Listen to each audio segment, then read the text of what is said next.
My husband said his ex will always be part of his life, and that if I didn't like it, I should cancel the wedding.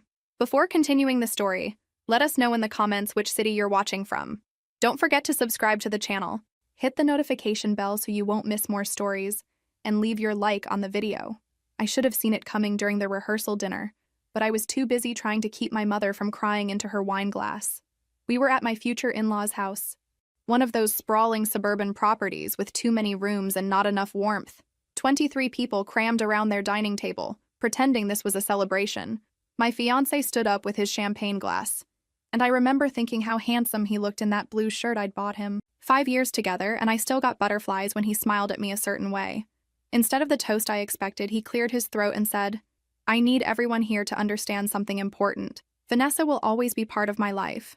She was my first love, and that connection doesn't just disappear because I'm getting married." The room went silent. I felt my father's hand grip the edge of the table. My future mother-in-law smiled approvingly. His father nodded with satisfaction. They'd been coaching him, I realized. "I believe in evolved relationships," he continued. "In modern families that aren't bound by outdated possessiveness. Vanessa and I have a bond that transcends traditional labels, and I need my future wife to respect that." I stared at the white tablecloth, trying to calculate how many deposits were non-refundable. My hands were shaking in my lap, but I kept my face neutral. "So here's what I'm saying." He looked directly at me, something almost triumphant in his eyes. "If you can't accept that Vanessa will be at family gatherings, that she'll be someone I confide in, then maybe we need to reconsider this whole thing." My mother made a small sound, quickly covered by a cough. My father's face had gone red. His mother actually laughed, this light tinkling sound. "Oh, don't look so shocked, everyone. This is how mature adults handle relationships. Not with jealousy and insecurity, but with openness and trust." I could feel everyone watching me, waiting. In the past, I would have nodded, smiled, apologized for not being evolved enough. My sister reached for my hand under the table, but I pulled away gently. I didn't need comfort. I needed clarity. "So that's an ultimatum," I said quietly.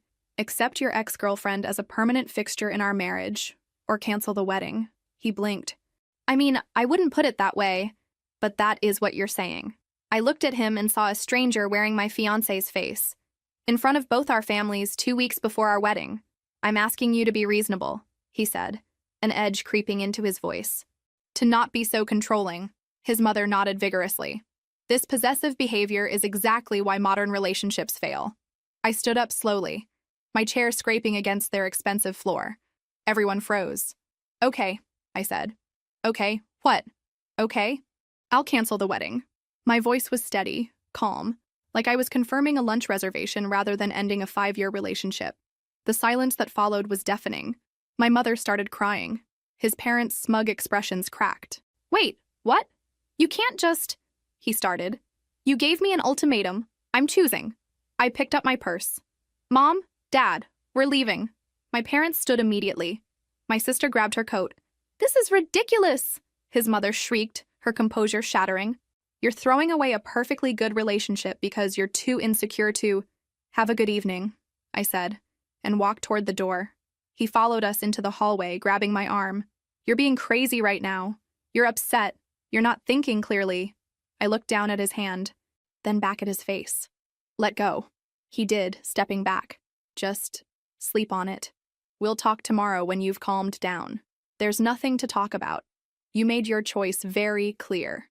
As we walked to my parents' car, shouting erupted inside the house. My hands were trembling, but not from doubt, from relief. My mother kept looking back. "Honey, are you sure? Maybe if you just—" "I'm sure, Mom." And I was. For the first time in years, I was absolutely certain. My father caught my eye in the rearview mirror and gave me the smallest nod. The drive home was quiet, heavy, but comforting. My phone started buzzing before we'd even left their street. I turned it face down. 5 years. Gone in the time it took to say, okay. But as we pulled into my driveway, the house I'd bought 2 years ago, in my name alone, I felt something unexpected. Peace. It was mixed with panic and grief and the terrifying knowledge that tomorrow I'd have to start making cancellation calls. But underneath was relief so profound it made my chest ache. I'd finally stopped shrinking myself to fit someone else's idea of evolved. My parents didn't press me for details when we got home. My father made tea while my mother disappeared upstairs, returning with one of her cardigans. She draped it over my shoulders without a word, and I realized I was shivering despite it being late spring. "Do you want us to stay?" my father asked quietly. "No, I'm okay. I just need to process." They both hugged me, tight and fierce, before leaving. I watched their taillights disappear down the street, then turned to face my empty house. My phone was vibrating constantly in my purse. 47 messages. I made it through exactly 3 before I had to stop. The first was from him. "This is insane. Call me. We need to talk like adults." The second from his mother. "I hope you're proud of yourself for ruining this family's evening with your theatrics." The third from his father. "We've invested considerable money in this wedding. There will be legal consequences if you proceed with this reckless decision." I set the phone on the kitchen counter and stared at it like it might explode. Part of me wanted to read the rest, to see what other accusations they'd hurl. But a larger part knew it would only make me doubt myself, and I couldn't afford that right now. 5 years. We'd been together 5 years. I thought about our first date, how he'd laughed at all my terrible jokes and held my hand across the table. I thought about the night he proposed, down on one knee in that park where we always walked. When had it changed? When had I become the problem that needed to be solved? I pulled out my laptop and found the contract with our wedding planner, a warm woman named Patricia who'd been nothing but enthusiastic for the past 8 months. My hands hovered over the keyboard. One email would start the avalanche. Cancellation fees, angry vendors, disappointed guests, the social fallout. For just a moment, I let myself imagine going back, apologizing, saying I'd overreacted, that I could be more understanding, more evolved. The wedding would proceed as planned. Everything would go back to normal. Except it wouldn't, because now I knew what he really thought of me, what his parents thought, and I knew they'd expect me to swallow it all with a smile. I typed the email to Patricia. My fingers were shaking, making typos I had to correct twice. "Patricia, I need to cancel the wedding. I know this is last minute and there will be financial consequences. Please begin making the necessary calls tomorrow morning. I'll handle informing the guests. I'm sorry for any inconvenience." I read it 4 times before hitting send. The whoosh sound felt final, like a door slamming shut. More messages kept coming. I turned my phone completely off and sat in my dark kitchen, listening to the house settle around me. This house that I'd bought before he moved in. This house that he'd never liked because it wasn't big enough, wasn't in the right neighborhood, wasn't impressive enough for someone of his caliber. God, how had I not seen it?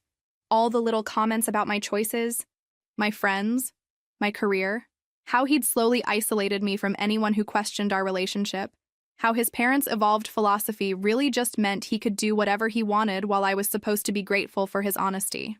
My sister texted from my parents' number. "Are you okay? Mom is worried sick." I replied, "I'm okay." Turned my phone off.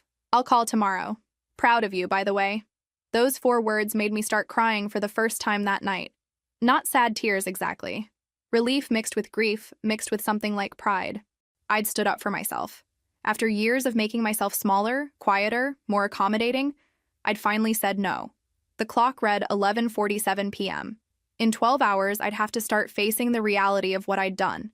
The canceled venue, the returned gifts, the awkward conversations with relatives, the financial disaster I was about to unleash on his family, who'd insisted on paying for everything so they could control every detail. But tonight, sitting in my kitchen in my mother's cardigan, I felt something I hadn't felt in months. Like myself. Not the version of me that had been trying so hard to fit into his family's idea of evolved and progressive. Just me. My phone, now on the counter and still off, seemed to pulse with unread messages. I knew they'd escalate. His mother would call me dramatic. His father would threaten legal action. He would call me crazy, unstable, unable to handle adult conversations. Let them, I thought. Let them think whatever they needed to think. I'd chosen myself. And tomorrow, when I woke up, I'd start building a life where that was enough. I went upstairs to my bedroom, the one I'd decorated before he moved in, with the curtains he said were too feminine and the reading chair he claimed took up too much space. I sat in that chair and opened the book on my nightstand, the one I'd been reading in secret because he'd mocked my taste in fiction. Outside, the neighborhood was quiet. Inside, I felt the first stirrings of something that would take me weeks to fully recognize. Freedom. Patricia called at 8:15 a.m. I'd been awake since 5, staring at my ceiling, mentally preparing for this conversation. "I've started making calls," she said, her voice careful. "I wanted to give you a heads up about the financial situation before his family contacts you. How bad is it?" She paused. The venue required a 70% deposit, non-refundable. The caterer, 50%. The florist, photographer, band, cake, all have cancellation clauses. We're looking at approximately $95,000 in losses. I felt dizzy. $95,000? His father signed all the contracts. Technically, he's liable for the cancellation fee. She hesitated. I'm sorry. I know this isn't easy. After we hung up, I sat with my coffee growing cold. $95,000. His father had insisted on paying for everything, had made such a show of his generosity at every planning meeting. Now that generosity was going to cost him. My phone, which I'd turned back on to talk to Patricia, immediately started buzzing. His father's name flashed on the screen. I let it go to voicemail, then listened with the phone held slightly away from my ear. This is financial ruin. His voice shook with rage. $90,000 down the drain because you couldn't handle an adult conversation.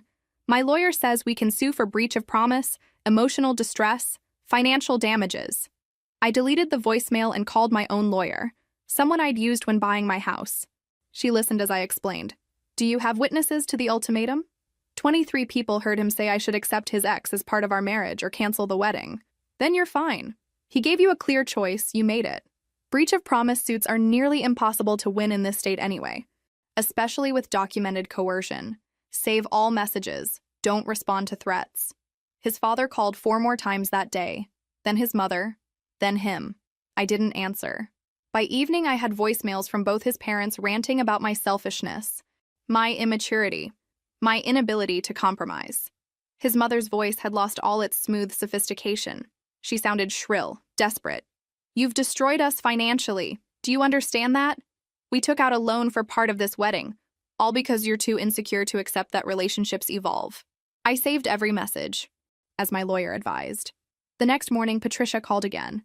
His father contacted me directly. He's not handling this well. He demanded I falsify documents to show you initiated the cancellation without cause. I refused and told him I have written records of the entire timeline. I'm sorry you're caught in the middle. Don't be. I've been doing this for 15 years. I can spot toxic family dynamics. She paused. For what it's worth, I think you made the right call.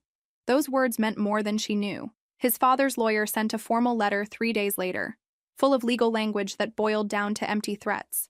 My lawyer responded with a single page outlining the facts. Public ultimatum, multiple witnesses, his son's own words. We never heard from their lawyer again. But the calls continued. His mother left a sobbing voicemail about how they'd have to sell things to cover the losses. His father sent texts calling me every name he could think of. My ex alternated between begging me to reconsider and accusing me of being vindictive. You knew this would hurt my family financially, one text read. That's why you did this, isn't it? To punish me? I stared at that message for a long time. The delusion was almost impressive. He'd given me an ultimatum at a dinner party, and somehow I was the villain for taking him at his word. I didn't respond. Silence was my best defense. 2 weeks after the canceled wedding date, I got a call from a cousin who'd been at the dinner. His parents are telling everyone you had a breakdown, that you became irrationally jealous and called off the wedding in hysteria. And what are other people saying? She laughed. That his parents are delusional. Everyone who was there knows what happened. He stood up and basically told you to accept his ex or leave. You left. Now they're trying to rewrite history. The truth was spreading faster than their lies. Every person at that dinner was talking, and the story was always the same. He'd been disrespectful. His parents had encouraged it, and I'd handled it with grace. His father's final attempt came in the form of a certified letter demanding I pay half the cancellation fees as the ethical thing to do. My lawyer responded with copies of every text, every voicemail, every piece of evidence showing their harassment. We never heard from them again. The financial disaster was complete. $95,000 gone. No legal recourse. No way to recover it. And worse than the money was the social humiliation. Everyone in their circle knew they'd backed their son's ultimatum and lost spectacularly. I didn't feel victorious. I felt tired, but I also felt free. The knock on my door came on a Tuesday afternoon, 3 weeks after the canceled wedding. I was working from home, reviewing architectural plans at my dining table, when I heard his key sliding into the lock. My stomach dropped.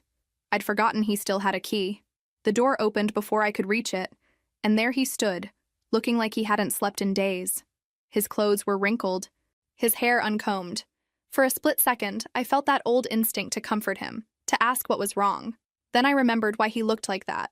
"What are you doing here?" I stayed on my side of the living room. "I live here." His voice was defensive, uncertain. "No, you don't. You moved in, but this house is in my name. You never paid rent or mortgage. You were a guest." He looked around the living room like he was seeing it for the first time. His gaming console was gone. His books from the bookshelf. The ugly lamp his mother had bought us. I'd spent the past week systematically packing his things into boxes that now sat stacked by the door. "You can't just kick me out. I have rights." "You have no rights. Check with your father's lawyer if you don't believe me." I gestured to the boxes. "Everything's there. I didn't throw anything away." He stared at the boxes, and something crumbled in his expression. "This is really happening. You made it happen." I kept my voice level, but my hands were shaking. "You stood up at that dinner and gave me an ultimatum. Did you think I'd just cave? That I'd spend our entire marriage competing with your ex for your attention? It wasn't about competition. It was about being mature enough to— Don't." The word came out sharper than I intended. "Don't lecture me about maturity. You wanted to have your cake and eat it too, and you got caught." He moved toward the boxes, then stopped, looking at me instead. 5 years? You're throwing away 5 years over one argument?" It wasn't one argument. It was the final drop in years of you making me feel like I was never enough. I picked up the shirt draped over one of the boxes. The blue one from our first date. My throat tightened. For just a second, I let myself remember that day. How nervous he'd been. How he'd spilled coffee on his sleeve and laughed at himself. When had that person disappeared? I kept trying to be cooler, more evolved, more understanding. I kept shrinking myself to fit into your idea of a perfect partner, and it was never enough. That's not fair. You know what's not fair? Spending 5 years building a life with someone, only to find out they think your completely reasonable boundaries make you controlling and antiquated. I set the shirt back down carefully, precisely on top of the box. "I'm not the villain in this story, no matter how much you want me to be." He opened his mouth, closed it. For a moment, he looked like he might actually hear me. His shoulders sagged slightly, and I saw something like recognition flicker across his face. Then his phone buzzed in his pocket. He glanced at it, and when he looked back up, his face had hardened. "My parents were right about you. You're dramatic. You can't handle anything that doesn't fit your traditional little fantasy." And there it was. The real him, or maybe the him his parents had created. The one who thought respecting boundaries was oppressive and expecting monogamy was controlling. "Get out," I said quietly. "These are my things. Take them and get out. I'm changing the locks tomorrow." He started loading boxes into his car, making multiple trips. I stayed at the dining table pretending to work, but really just listening to the door open and close, each trip feeling like another piece of the past 5 years being carried away. On his 4th trip, he nearly dropped a box and swore under his breath. I didn't offer to help. On his final trip, he stopped in the doorway, one hand on the frame. "You'll regret this. When you're alone and you realize how good you had it." "I already know how good I have it," I interrupted. "I have a house I own, a career I love, and parents who don't manipulate me into thinking emotional abuse is enlightenment." "What do you have?" He didn't answer. Just grabbed the last box and left, pulling the door closed behind him with more force than necessary. I sat in the silence after he left, waiting for the breakdown I thought would come. The tears, the second-guessing, the urge to call him back and apologize for being so harsh, but it didn't come. Instead, I felt this strange lightness, like I'd been holding my breath for years and could finally exhale fully. The next morning, a locksmith came and changed every lock. New keys, new deadbolts, even the one on the back door. The house felt different afterward. Truly mine for the first time since he'd moved in 2 years ago. I called my father that evening. He came by yesterday, got his things. "How are you holding up?" "Better than I expected." I looked around my living room, noticing all the small changes that made it feel like me again. The space where his gaming setup had been, the empty spot on the bookshelf, even the air felt cleaner somehow. "I think I'm going to be okay, Dad." "I never doubted it," he said, and I believed him. That night, I slept better than I had in months.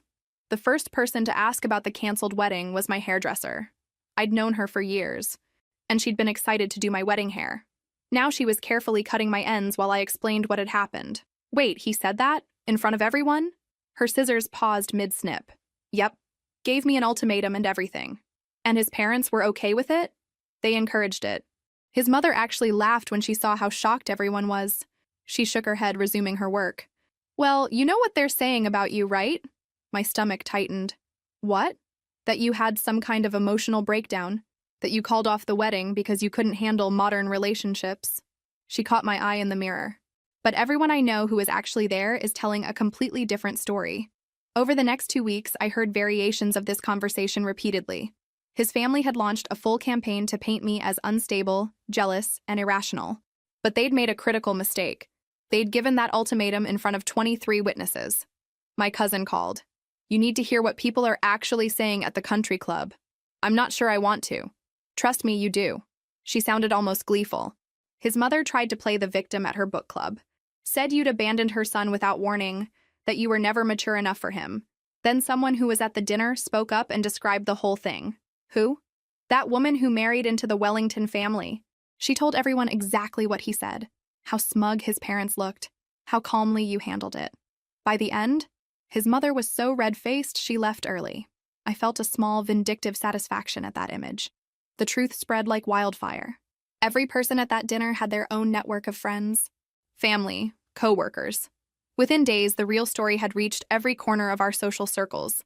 He'd stood up at a pre-wedding dinner, announced his ex would always be part of his life, and given me an ultimatum. I'd simply taken him at his word.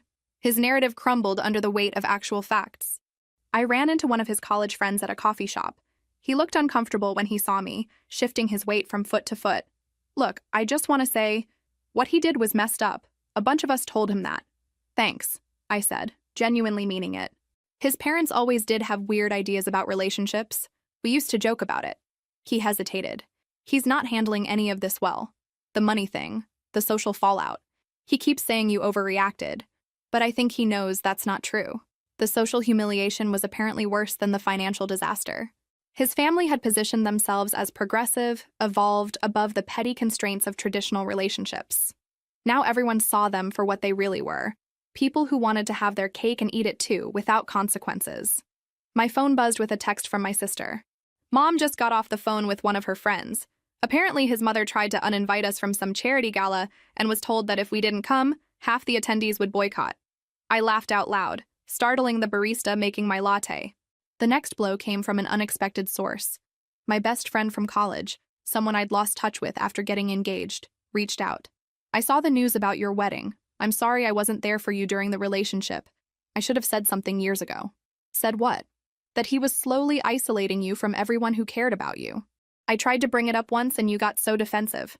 I backed off, but I shouldn't have. I felt a lump in my throat. I wasn't ready to hear it then. Are you okay? Really? Yeah, I said and realized I meant it. I'm actually really okay. We met for drinks that weekend, and it felt like reclaiming a piece of myself I'd forgotten existed. She told me about her life, her career, her recent divorce. We laughed about terrible dates and terrible bosses. For 3 hours, I was just myself, not someone's fiancé or ex-fiancé. As I drove home that night, I thought about reputation and truth. His family had tried to rewrite history, to make themselves the victims and me the villain. But truth has a way of persisting. You can't give a public ultimatum and then claim you were betrayed when someone accepts it. The social fallout for them was complete. They'd lost the moral high ground they'd spent years cultivating. More than that, they'd lost respect. People saw them clearly now. Manipulative, delusional, willing to destroy someone's reputation rather than admit fault. I hadn't needed to defend myself. The truth had done that for me. Every witness at that dinner had become an advocate, spreading the real story faster than his family could spread their lies. And me? I was free. Free from his manipulation, free from his parents' games, free from pretending I was okay with things that hurt me. The vindication felt good, I won't lie. But even better was realizing I didn't need it. Whether people believed me or not, I knew what had happened. I knew I'd made the right choice. That was enough. I heard about what was happening at his parents' house through my cousin, who heard it from a neighbor who lived 2 doors down. Apparently, the fights were loud enough to hear from the street. They're screaming at each other constantly, she told me over coffee. The neighbor said she heard his mother yelling something about that woman and how he'd ruined everything. I felt a strange mix of satisfaction and sadness. Satisfaction because they were finally facing consequences. Sadness because I'd wasted 5 years with someone who came from that kind of dysfunction. A mutual friend who still talked to him gave me more details, though I hadn't asked. He's a mess, living back at home, sleeping until noon, barely eating. His dad walks around the house calculating debts out loud. His mom cries constantly and blames him for everything. Everything? The money, the social embarrassment, even things that have nothing to do with the wedding. She told him last week that she'd wasted her life raising an ungrateful son who'd destroyed the family's reputation. I set down my coffee cup carefully. That's harsh. It gets worse. His dad keeps saying he should have raised him with real values instead of all that progressive nonsense. They're basically blaming each other for how he turned out, and he's caught in the middle. Part of me wanted to feel sorry for him, but I remembered that smug look on his face at the dinner. The way he delivered that ultimatum like he was doing me a favor by being honest. The evolved, progressive family facade had completely crumbled. Under financial pressure and social humiliation, they'd revealed themselves to be exactly what they'd always accused traditional families of being: judgmental, cruel, and conditional in their love. My sister called me a few days later, breathless with gossip she'd heard at the gym. His mother had a complete meltdown at her yoga class, started crying in the middle of downward dog, went on this whole rant about ungrateful children and wasted money. In the middle of yoga class, the instructor had to ask her to leave. Everyone was staring. The mental image was almost too much. His mother, who'd always been so composed, so superior, falling apart in public over her own son. There's more, my sister continued. Apparently he and his dad got into a screaming match in their driveway. The dad was yelling about the loan they took out, how they might have to sell the house, how everything was ruined because he couldn't keep one simple relationship together. I thought about that house, where I'd spent so many uncomfortable dinners being lectured about my antiquated views on relationships. The irony of them potentially losing it because of their own son's actions wasn't lost on me. Another week passed and I got a text from my best friend. Just saw your ex at the grocery store. He looks terrible. Lost weight, hasn't shaved. He saw me and literally turned around and left. The destruction was complete. Not just financial, though that was bad enough. The real damage was to their family dynamic. They'd built their entire identity around being evolved, enlightened, better than everyone else. Now that identity was gone and they had nothing left but resentment and blame. I thought about Vanessa, his ex who was supposed to be such an important part of his life. Where was she now? Nowhere, apparently. When he'd become a liability instead of an asset, she'd disappeared. The great evolved relationship that required my acceptance had evaporated the moment he had nothing left to offer. My mother called one evening. I ran into his mother at the market. She saw me and tried to hide behind the produce section. That must have been awkward. I almost felt bad for her. Almost. My mother paused. She looked like she'd aged 10 years. I understood what my mother meant. There's something particularly devastating about having your worldview completely destroyed. His family had believed they were enlightened, that their way of thinking was superior. Now they were facing the reality that their evolved philosophy had been nothing more than an excuse for selfishness. And it had cost them everything. The environment at their house, from what I kept hearing, had become toxic. The parents blamed the son. The son blamed them for raising him with unrealistic expectations. Everyone blamed me for not being understanding enough, even though I'd simply taken them at their word. There was no mutual support, no evolved communication, no progressive problem-solving, just anger, recrimination, and the slow disintegration of a family that had never been as functional as they pretended. I felt something then that surprised me. Pity. Not enough to reach out, not enough to forgive, but enough to recognize that their suffering was largely self-inflicted. They'd created this situation with their arrogance and their ultimatum. Now they were living with the consequences. But mostly, I felt grateful. Grateful I'd escaped before marrying into that dysfunction. Grateful I'd stood up for myself. Grateful I'd never have to sit through another dinner where they lectured me about my inadequacies while their own family rotted from the inside. His home had become a battleground, and he was losing on all fronts. I had my peaceful house, my career, my family who actually supported me. The contrast couldn't have been more stark. Sometimes the best revenge is just living well, while others drown in consequences of their own making. Vanessa disappeared exactly when you'd expect someone like her to disappear. The moment my ex became unstable, broke, and living with his parents, she stopped returning his calls. My cousin, who followed Vanessa on social media, showed me the posts. Beach vacations, expensive restaurants, photos with a new guy who looked nothing like my ex. There was no mention of evolved relationships or fluid families, just a woman moving on to her next source of entertainment. She blocked him last week, my cousin said, scrolling through her phone. One of her friends told me he kept texting her asking to meet up and she just ghosted him completely. The woman who was supposed to be such an integral part of his life couldn't be bothered to respond to a single message. The great transcendent connection that required my acceptance had vanished the moment he had nothing left to offer. I felt a grim satisfaction at that. Not because I wanted him to suffer exactly, but because it proved what I'd always suspected. Vanessa had never been about some enlightened approach to relationships. She'd been convenient. A way for him to keep his options open while having the security of an actual partner. 2 months after the canceled wedding, I was at a coffee shop downtown when someone sat down across from me. I looked up, ready to politely tell them the seat was taken, and found myself face to face with my ex's best friend. We'd always gotten along. He was one of the few people in my ex's life who never made me feel inadequate. Honest, straightforward, funny, without being cruel. "Hey," he said, looking uncertain. "Is it okay if I sit?" "Sure." He ordered a coffee at the counter, then returned to the table. We sat in awkward silence for a moment. "I owe you an apology," he finally said. "I should have said something before the wedding. About Vanessa, about how he was treating you, about all of it. Why didn't you? Honestly, I thought you knew what you were signing up for. I thought maybe you were okay with it, or that it wasn't my place." He ran his hand through his hair. "But after what happened at that dinner, after hearing how he spoke to you in front of everyone, I realized I'd been a coward. You weren't the one who gave me an ultimatum?" "No, but I watched it happen for months. The way he'd talk about you when you weren't around, like you were too traditional, too clingy. The way his parents would nod along like he was so enlightened for keeping Vanessa in his life." He shook his head. "It was all bullshit, and I knew it. We talked for an hour. He told me things I hadn't known, patterns I hadn't seen, how my ex had always been like this, even in college, how his parents had raised him to believe he was special, that normal rules didn't apply to him, how Vanessa had dated his friend first, then moved to him when the friend ran out of money. She's with some finance guy now," he said. "Saw them together last week. She didn't even acknowledge me when I waved. She sounds wonderful." He laughed, genuine and surprised. "You know what? You're handling this better than anyone expected. Better than he is, certainly. I'm just tired of being angry." We started meeting for coffee regularly after that. Nothing romantic, just friendship. Conversations about work, books, terrible movies. He was easy to talk to, and more importantly, he didn't make me feel like I needed to be someone I wasn't. One afternoon, about 3 months after the canceled wedding, he mentioned that my ex had been asking about me. "What's he saying?" "That he made a mistake. That he wishes he could talk to you, explain things better." He paused. "For what it's worth, I think he's full of it. He's not sorry about what he did. He's sorry about the consequences." "That sounds about right."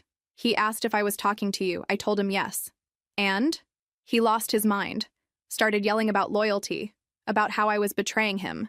He smiled, but there was no humor in it. I told him I was being exactly as loyal as he deserved. That was the moment I realized something had shifted. This friendship felt different from anything I'd had during my relationship. There was no pretense, no games, just two people who enjoyed each other's company and respected each other's boundaries. I thought about telling him how much his honesty meant to me, but the words felt too heavy. Instead, I just said, "Thanks for having coffee with me." "Anytime," he said, and meant it. Vanessa was gone, disappeared into whatever new life she'd constructed. My ex had lost his best friend on top of everything else. The evolved family structure had collapsed entirely, revealing itself as nothing more than a convenient excuse for selfishness.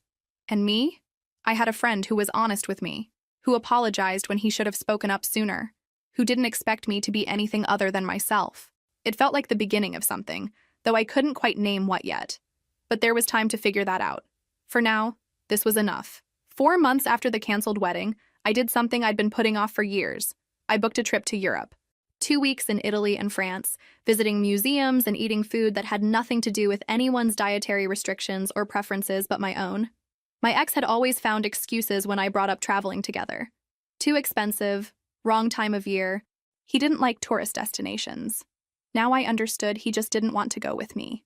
I wandered through the Uffizi Gallery in Florence, stood in front of the Sistine Chapel ceiling, ate pasta in a tiny restaurant in Rome, where the owner's grandmother was still making sauce in the back.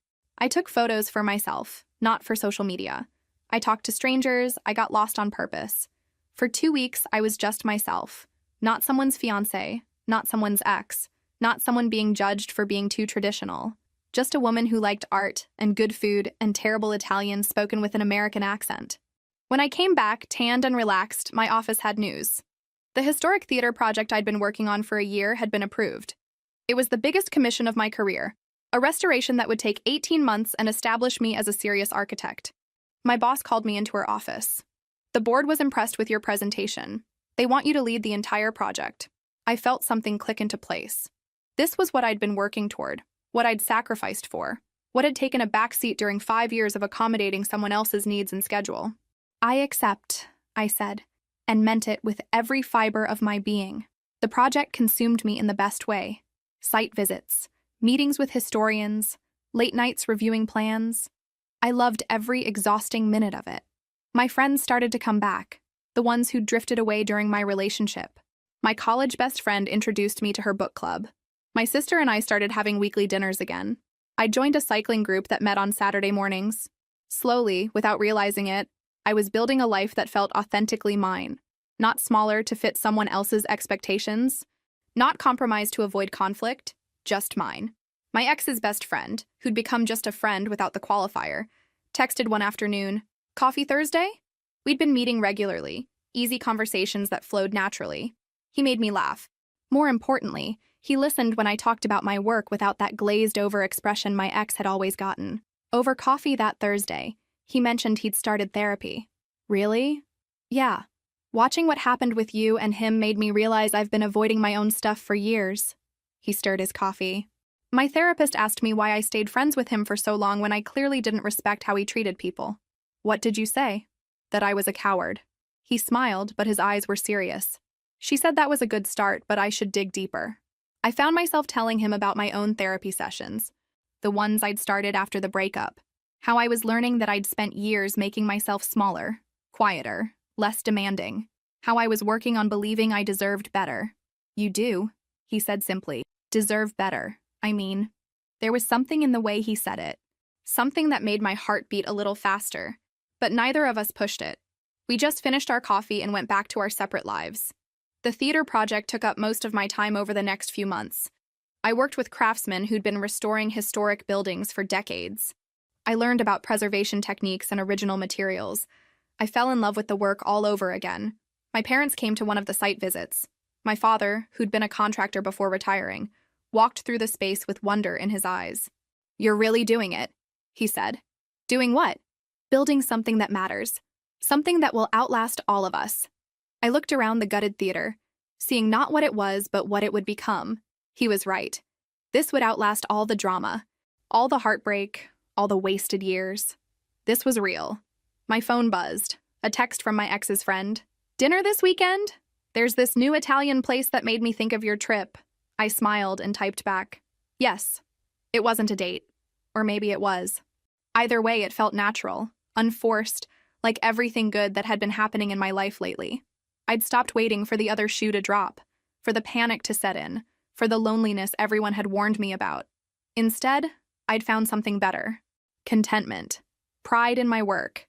Good friends. A life that felt full without needing someone else to complete it.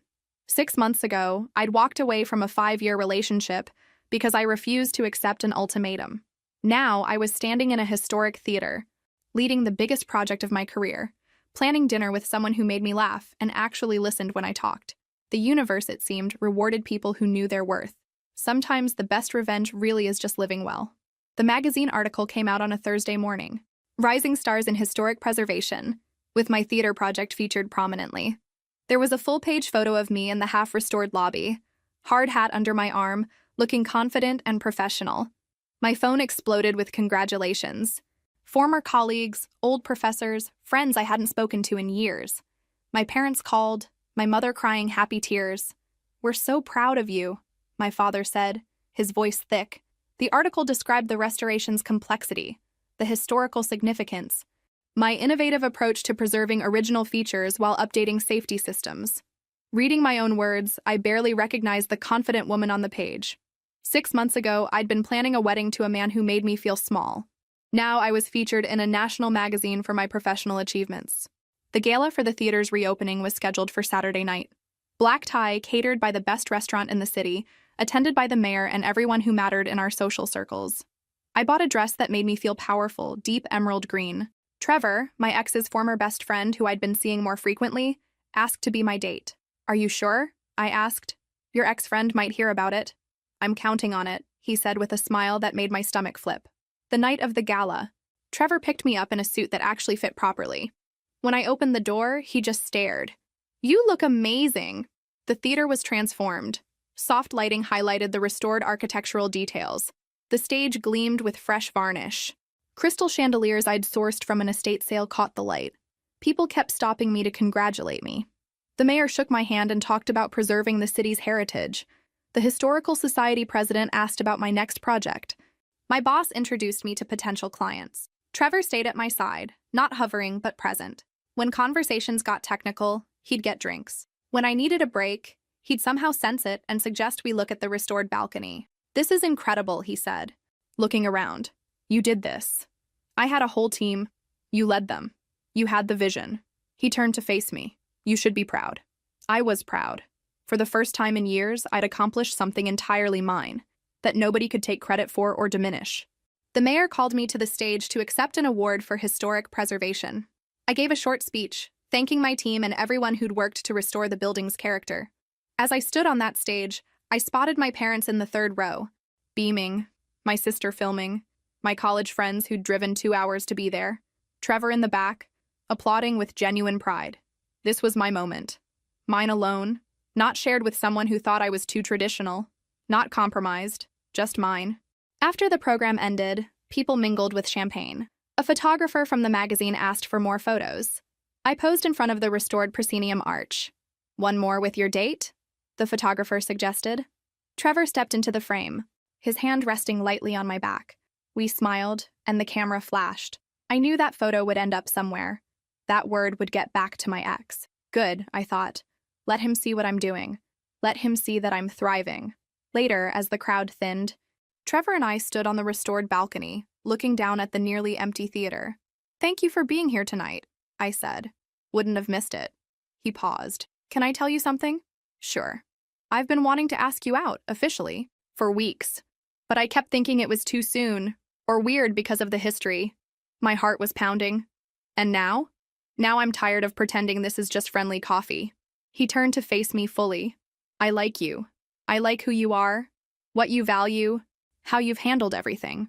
I'd like to take you to dinner, as an actual date, if you're interested. I looked at him, really looked at him. Trevor had been there through the worst of it, had apologized for not speaking up sooner, had become someone I looked forward to seeing. No manipulation, no games, no attempts to make me smaller. I'm interested, I said. He smiled, that genuine smile that made his eyes crinkle. Good, because I was running out of excuses to text you about random things. We stood there on the balcony, the restored theater behind us. The city lights spread out before us. 6 months ago, I'd been crying over a broken engagement. Now I was here, successful and confident and maybe beginning something new, with someone who actually saw me. The contrast was overwhelming. As we left the theater that night, Trevor's hand found mine. It felt natural, easy, right, like everything else good that had happened since I'd walked away from that dinner party. I'd chosen myself that night.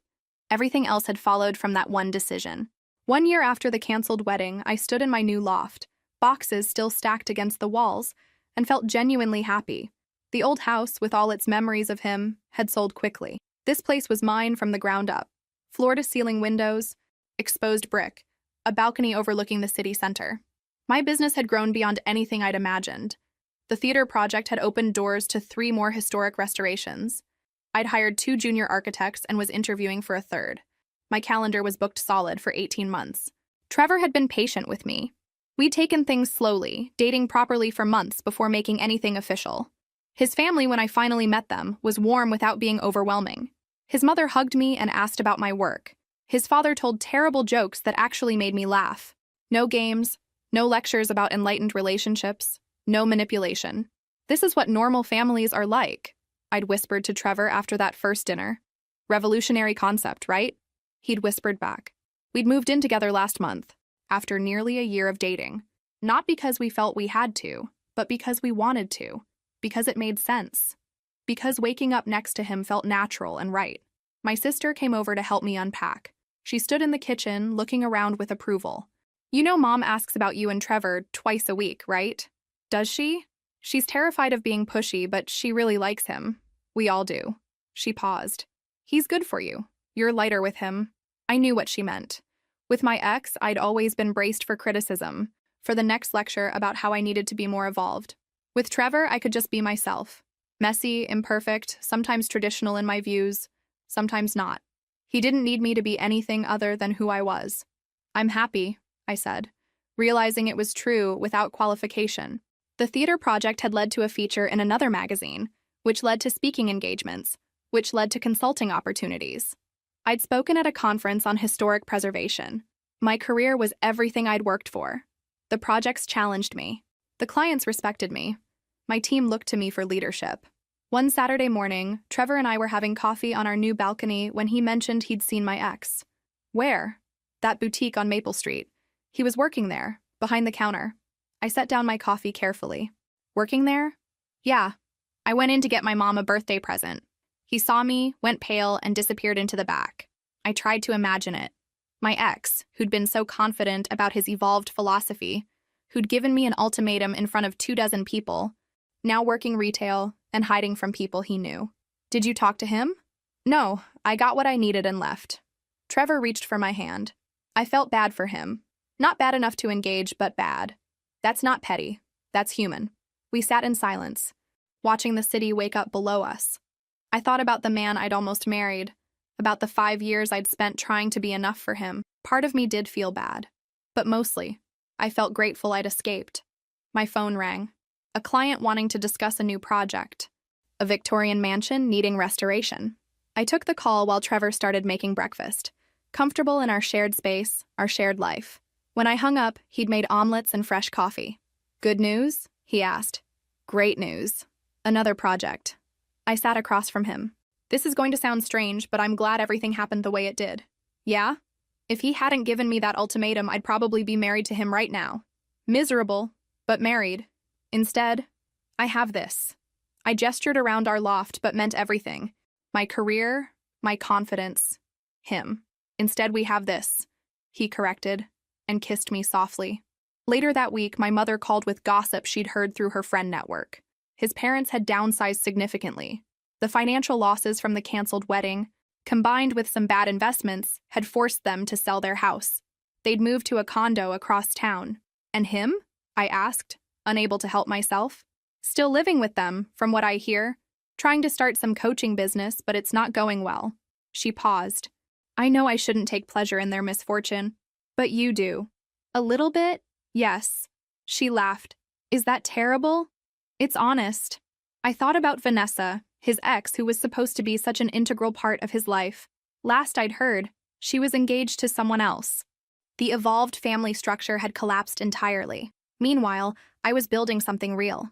A career that fulfilled me. A relationship based on mutual respect and actual communication. A home that was mine, that reflected who I was rather than who someone thought I should be. Standing on my balcony that night, the city lights spread out before me, Trevor reading in the living room behind me, I felt something I'd never felt with my ex. Secure. Not because everything was perfect, but because I knew I could handle whatever came. I'd chosen myself a year ago. And that choice had led me here, to this moment, this life, this happiness.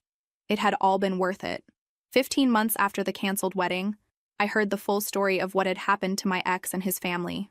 Not because I went looking, but because gossip has a way of finding you in a city this size. My cousin called on a Tuesday afternoon, barely containing her excitement. You need to hear this. I just had lunch with someone who knows his mother's book club friend. That's a lot of degrees of separation. Just listen. They had to sell the big house. They're in a 2-bedroom condo now. 2 bedrooms for 3 adults. His mother apparently cries about it constantly. She paused. And he's still living with them. I felt a strange mix of vindication and pity. Still. The coaching business he tried went nowhere. Turns out people don't want life advice from someone living with their parents and working part-time retail. She continued with details I hadn't asked for, but found myself listening to anyway. His father had taken a job consulting for a fraction of what he used to make. His mother had stopped attending most social events. They'd become isolated, bitter, broke. And Vanessa? I asked, already knowing the answer. Married someone else 6 months ago. Some finance guy. Your ex isn't invited to family gatherings. She completely cut him out. The woman who was supposed to be such an integral part of his life had disappeared the moment it became inconvenient. The irony was almost too perfect. A few days later, I ran into one of his college friends at a coffee shop. He looked uncomfortable, but approached anyway. "Hey, can we talk for a second?" We sat at a corner table. He fidgeted with his cup before speaking. "I just wanted to say I'm sorry for not speaking up back then, for going along with his bullshit about evolved relationships." He met my eyes. "We all knew it was wrong. It's okay." "It's not, though." He lost everything, and part of me wonders if it could have been different if someone had told him the truth earlier. He shook his head. "He's not doing well. Living with his parents, broke. No real friends left. Trevor cut him off completely after you two started dating." "I know. The worst part is he still doesn't get it. Still talks about how you overreacted, how you couldn't handle a mature conversation." He laughed bitterly. Meanwhile, Vanessa's married and explicitly told her new husband that her ex isn't welcome in her life. The evolved family structure died the moment it became inconvenient for her. After he left, I sat with my coffee and thought about the contrast. My ex had lost his home, his financial security, his best friend, even the ex-girlfriend who was supposedly so important. He'd gambled everything on an ultimatum and lost spectacularly. Meanwhile, I had a thriving career, a loving relationship, a beautiful home. I'd gained everything by refusing to compromise on my basic dignity. That evening, Trevor and I were cooking dinner when I told him about the conversation. "Do you ever feel bad about cutting him off?" I asked. "No." He was chopping vegetables. Movements precise. "I feel bad about not doing it sooner. I wasted years being friends with someone I didn't respect. He was your best friend. He was a habit." Trevor set down the knife and turned to face me. "You know what I realized? I'd been making excuses for him since college. But he was that bad. And I enabled it by staying silent. You apologized. Years too late."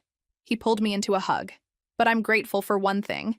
If he hadn't been such an ass, I wouldn't have you." We finished making dinner, easy and comfortable in our shared space. This was what a real relationship looked like. No games, no ultimatums, no lectures about evolution. Just two people who respected each other. My phone buzzed with a text from my sister. "Mom just told me his parents tried to come to her charity event and were turned away at the door. Apparently, half the committee threatened to quit if they were allowed in." I showed Trevor the text. He whistled low. "Social exile is brutal in this city?" They earned it. And they had. They'd positioned themselves as morally superior, as more evolved than everyone else. Then they'd publicly supported their son giving me an ultimatum, tried to destroy my reputation when I called their bluff, and harassed me legally and financially. The community had long memories. I thought about my ex, stuck in a small condo with his parents, working a job he hated, watching everyone move on. Part of me did feel sorry for him, but it was distant pity, the kind you feel for someone you used to know but no longer have connection to. He'd made his choices. He'd stood up at that dinner and demanded I accept his ex as a permanent fixture in our marriage. He'd backed me into a corner, confident I'd cave like always.